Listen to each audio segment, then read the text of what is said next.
Assalamualaikum warahmatullahi wabarakatuh. Inshallah, today we'll be beginning third juz and finishing Surah Baqarah and beginning Surah Al-Imran. So we'll go ahead and get started on time, inshallah, just to make sure we can do so every day. أعوذ بالله من الشيطان الرجيم. بسم الله الرحمن الرحيم.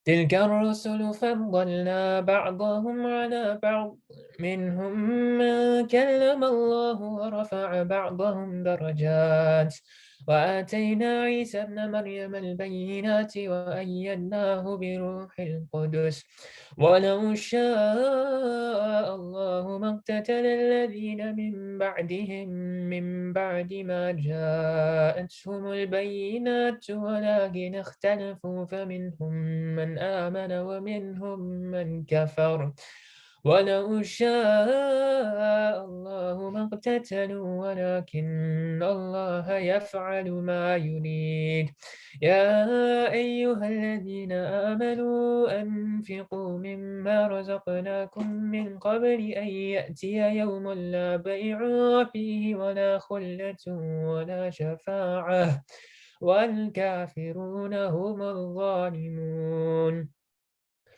الله لا إله إلا هو الحي القيوم لا تأخذه سنة ولا نوم له ما في السماوات وما في الأرض من ذا الذي يشفع عنده إلا بإذنه يعلم ما بين أيديهم وما خلفهم ولا يحيطون بشيء من علمه إلا بما شاء وسع كرسيه السماوات والأرض ولا يؤوده حفظهما وهو العلي العظيم لا إكراه في الدين قد تبين الرشد من الغي فمن يكفر بالطاغوت يؤمن بالله فقد استمسك بالعروة الوثقى لا انفصام لها والله سميع عليم الله ولي الذين آمنوا يخرجهم من الظلمات إلى النور والذين كفروا أولياءهم هو الطاغوت يخرجونهم من النور إلى الظلمات أولئك أصحاب النار هم فيها خالدون ألم تر إلى الذي حاج إبراهيم في ربه أن آتاه الله الملك إذ قال إبراهيم ربي الذي يحيي ويميت قال أنا أحيي وأميت قال إبراهيم فإن الله يأتي بالشمس من المشرق فأت بها من المغرب فبهت الذي كفر والله لا يهدي القوم الظالمين أو كالذي مر على قرية وهي خاوية على عروشها قال أنى يحيي هذه الله بعد موتها فأماته الله 100 عام ثم بعثه قال كم لبثت قال لبثت يوما أو بعض يوم قال بل لبثت 100 عام فانظر إلى طعامك قال بل لبثت 100 عام فانظر إلى طعامك وشرابك لم يتسنه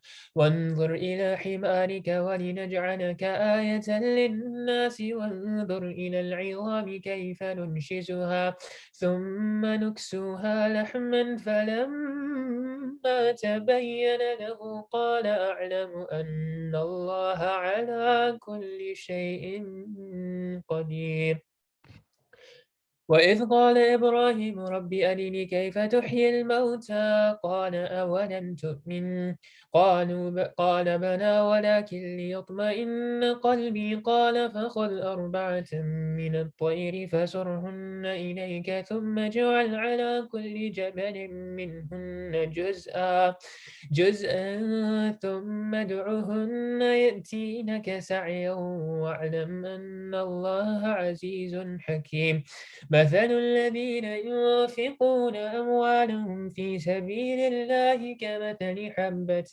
أنبتت 7 سنابل في كل سنبلة 100 حبة والله يضاعف لمن يشاء والله واسع عليم. الذين ينفقون أموالهم في سبيل الله ثم لا يتبعون ما أنفقوا منا ولا أذى لهم أجرهم عند ربهم ولا خوف عليهم ولا هم يحزنون. قول معروف ومغفرة خير من صدقة يتبعها أذى والله غني حليم. يا أيها الذين آمنوا لا تبطلوا صدقاتكم بالمن والأذى كالذي ينفق ماله رئاء الناس ولا يؤمن بالله واليوم الآخر فمثله كمثل صفوان عليه تراب فأصابه وابل فتركه صلدا لا يقدرون على شيء مما كسبوا والله لا يهدي القوم الكافرين. ومثل الذين ينفقون أموالهم ابتغاء مرضات الله وتثبيتا من أنفسهم كمثل جنة بربوة أصابها وابل فآتت أكلها ضعفين فإن لم يصبها وابل فطل والله بما تعملون بصير. أيود أحدكم أن تكون له جنة من نخيل وأعناب تجري من تحتها الأنهار له فيها من كل الثمرات وأصابه الكبر وله ذرية ضعفاء فأصابها إعصار فيه نار فاحترقت كذلك يبين الله لكم الآيات لعلكم تتفكرون. يا أيها الذين آمنوا أنفقوا من طيبات ما كسبتم ومما أخرجنا لكم من الأرض ولا تيمموا الخبيث منه تنفقون ولستم بآخذيه إلا أن تغمضوا فيه واعلموا أن الله غني حميد. الشيطان يعدكم الفقر ويأمركم بالفحشاء والله يعدكم مغفرة منه وفضلا والله واسع عليم. يؤتي الحكمة من يشاء ومن يؤت الحكمة فقد أوتي خيرا كثيرا وما يذكر إلا أولو الألباب. وما أنفقتم من نفقة أو نذرتم من نذر فإن الله يعلمه وما للظالمين من أنصار إن تبدوا الصدقات فنعما هي وإن تخفوها وتؤتوها الفقراء فهو خير لكم ويكفر عنكم من سيئاتكم والله بما تعملون خبير. ليس عليك هداهم ولكن الله يهدي من يشاء وما تنفقوا من خير فلأنفسكم وما تنفقون إلا ابتغاء وجه الله وما تنفقوا من خير يوفى إليكم وأنتم لا تظلمون. للفقراء الذين أحصروا في سبيل الله لا يستطيعون ضربا في الأرض يحسبهم الجاهل أغنياء من التعفف تعرفهم بسيماهم لا يسألون الناس إلحافا وما تنفقوا من خير فإن الله به عليم. الذين ينفقون أموالهم بالليل والنهار سرا وعلانية فلهم أجرهم عند ربهم ولا خوف عليهم ولا هم يحزنون. الذين يأكلون الربا لا يقومون إلا كما يقوم الذي يتخبطه الشيطان من المس، ذلك بأنهم قالوا إنما البيع مثل الربا وأحل الله البيع وحرم الربا، فمن جاءه موعظة من ربه فانتهى فله ما سلف وأمره إلى الله، ومن عاد فأولئك أصحاب النار هم فيها خالدون. يمحق الله الربا ويربي الصدقات والله لا يحب كل كفار أثيم. إن الذين آمنوا وعملوا الصالحات وأقاموا الصلاة وآتوا الزكاة لهم أجرهم عند ربهم ولا خوف عليهم ولا هم يحزنون. يا أيها الذين آمنوا اتقوا الله وذروا ما بقي من الربا إن كنتم مؤمنين، فإن لم تفعلوا فأذنوا بحرب من الله ورسوله، وإن تبتم فلكم رؤوس أموالكم لا تظلمون ولا تظلمون، وإن كان ذو عسرة فنذرة إلى ميسرة، وأن تصدقوا خير لكم إن كنتم تعلمون، واتقوا يوما ترجعون فيه إلى الله ثم توفى كل نفس ما كسبت وهم لا يظلمون. يا أيها الذين آمنوا إذا تداينتم بدين إلى أجل مسمى فاكتبوه، وليكتب بينكم كاتب بالعدل، ولا يأبى كاتب أن يكتب كما علمه الله فليكتب، وليملل الذي عليه الحق وليتق الله ربه ولا يبخس منه شيئا، فإن كان الذي عليه الحق سفيها أو ضعيفا أو لا يستطيع أن يمل هو فليملل وليه بالعدل، واستشهدوا شهدين من رجالكم، فإن لم يكونا رجلين فرجل وامرأتان ممن ترضون من الشهداء أن تضل إحداهما فتذكر إحداهما الأخرى، ولا يأبى الشهداء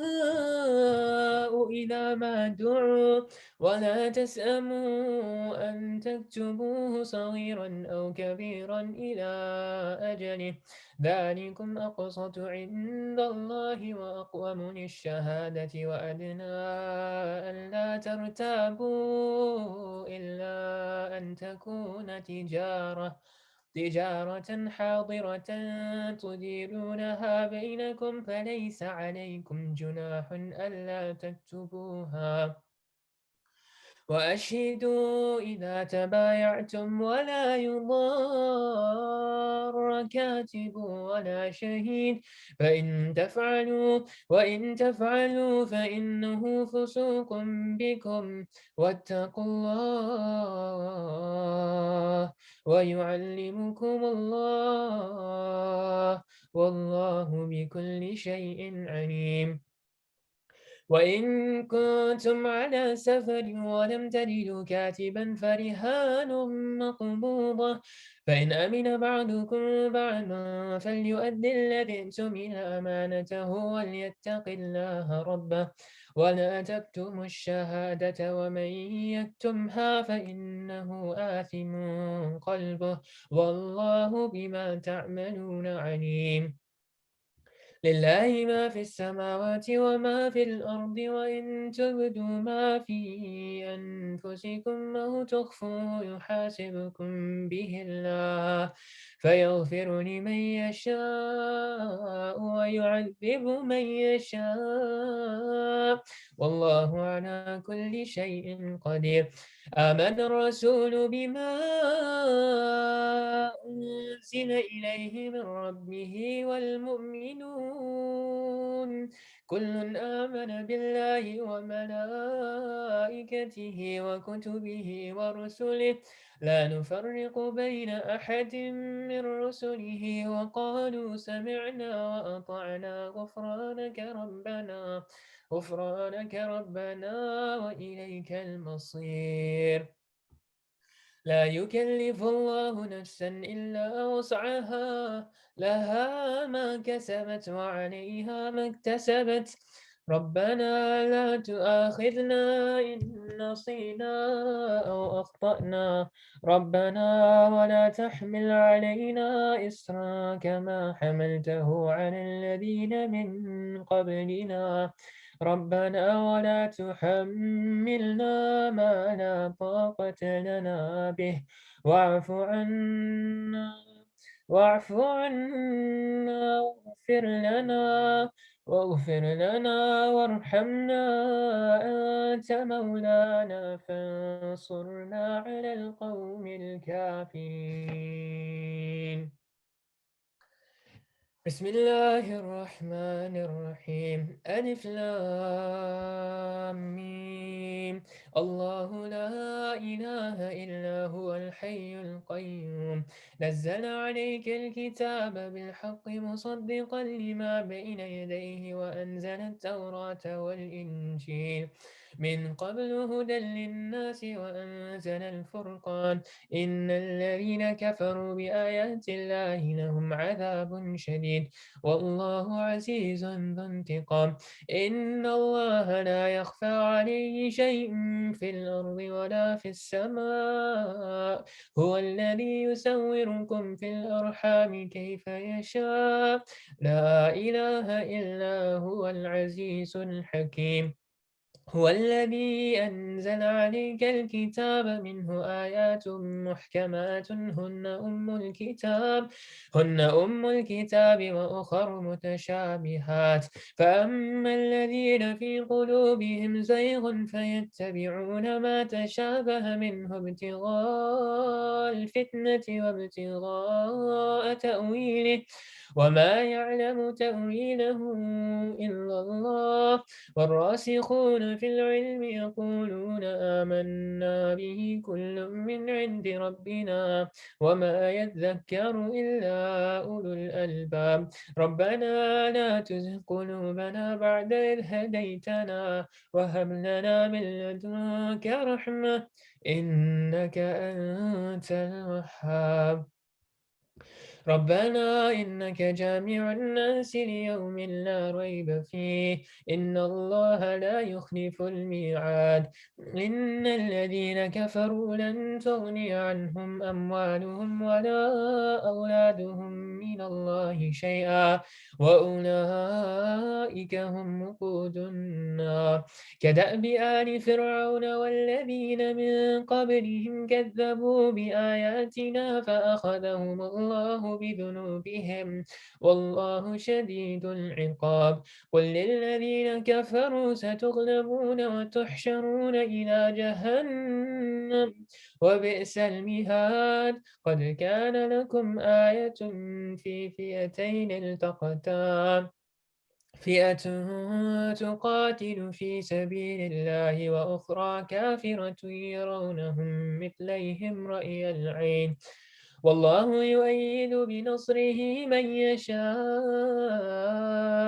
إن في ذلك لعبرة لأولي الأبصار زين للناس حب الشهوات من النساء والبنين والقناطير المقنطرة من الذهب والفضة والخيل المسومة والأنعام والحرث ذلك متاع الحياة الدنيا والله عنده حسن المآب قل أنبئكم بخير من ذلكم للذين اتقوا عند ربهم جنات تجري من تحتها الأنهار خالدين فيها وأزواج مطهرة ورضوان من الله والله بصير بالعباد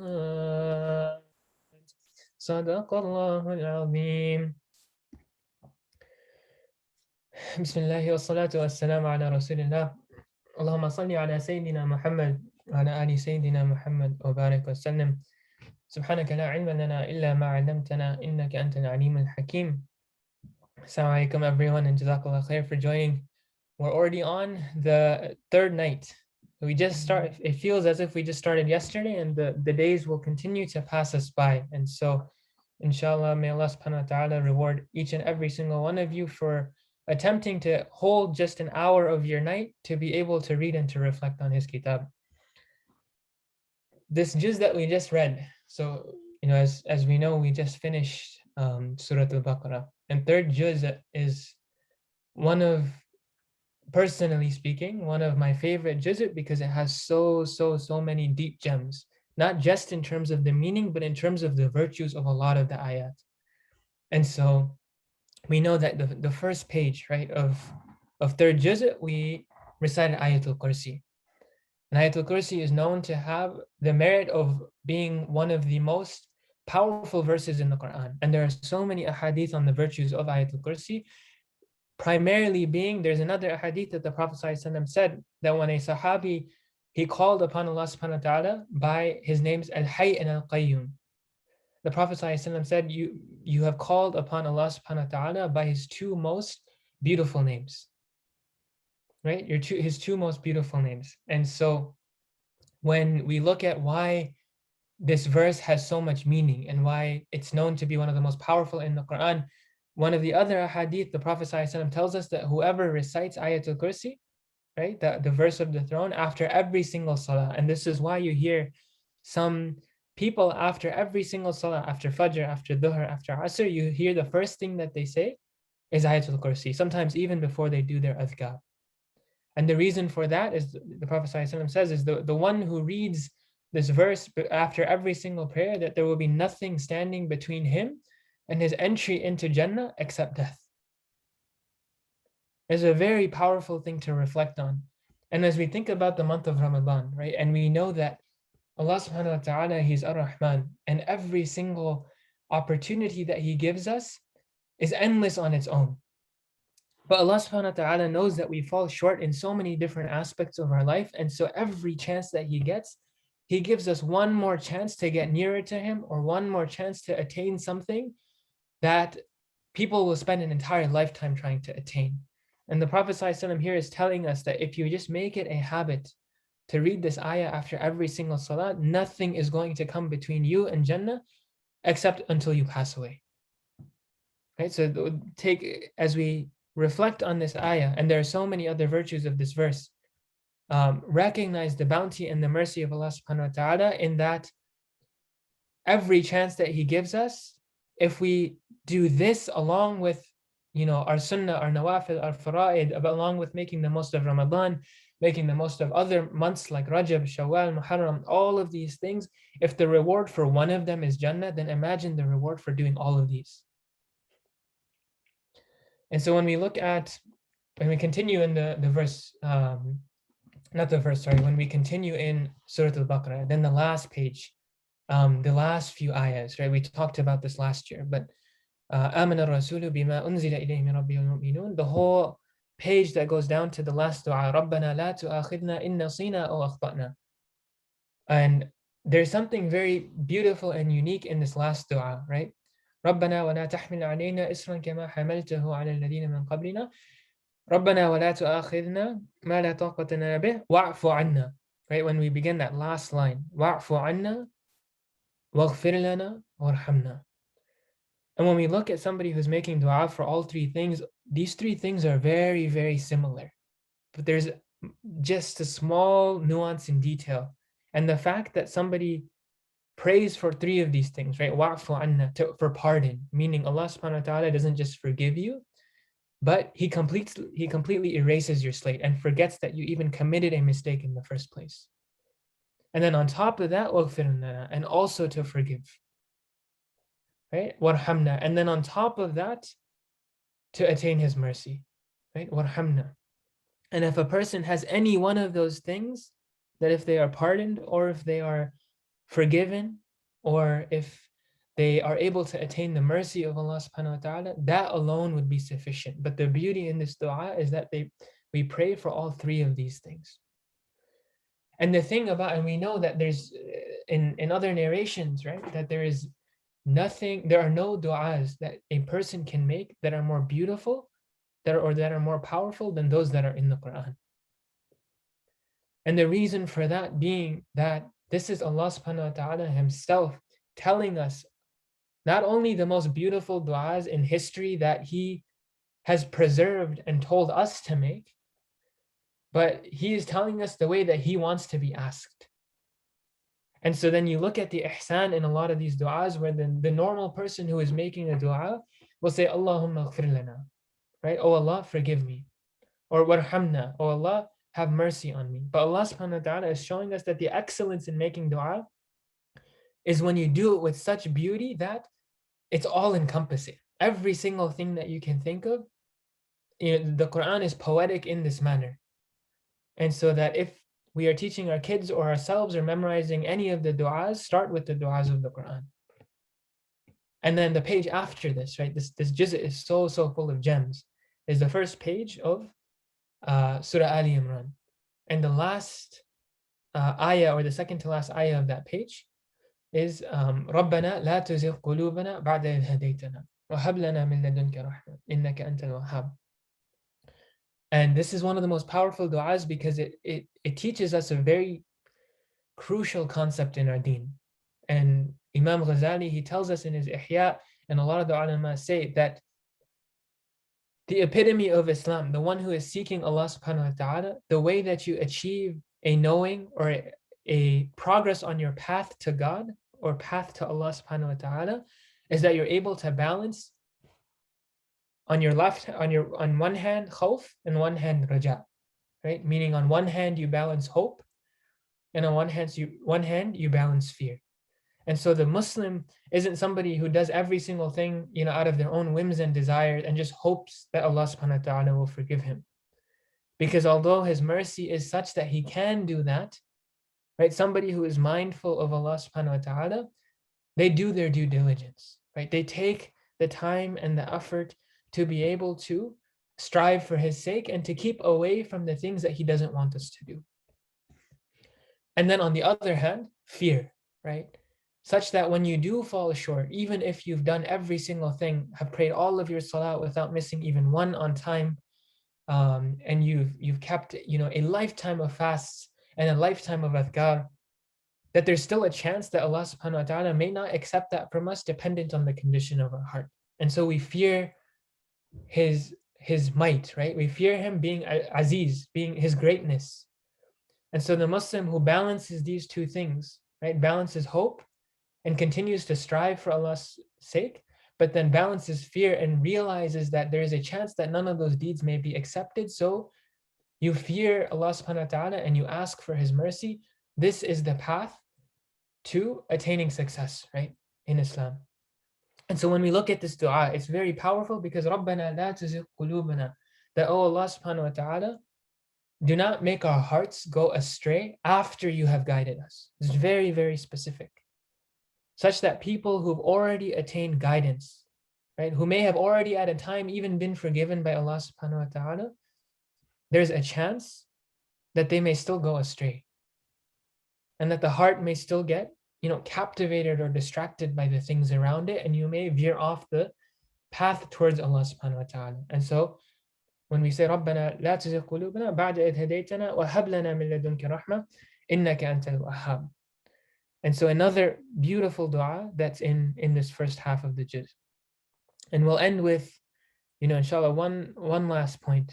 But as we talk about these things, and we talked about this for the past 2 days, and it's the essence of the Quran, right? The essence of Islam is the reality of the heart, where the aql and the mind are important, but nothing is more important than the reality and the purification of the heart, because it is a mirror for every single thing else around it.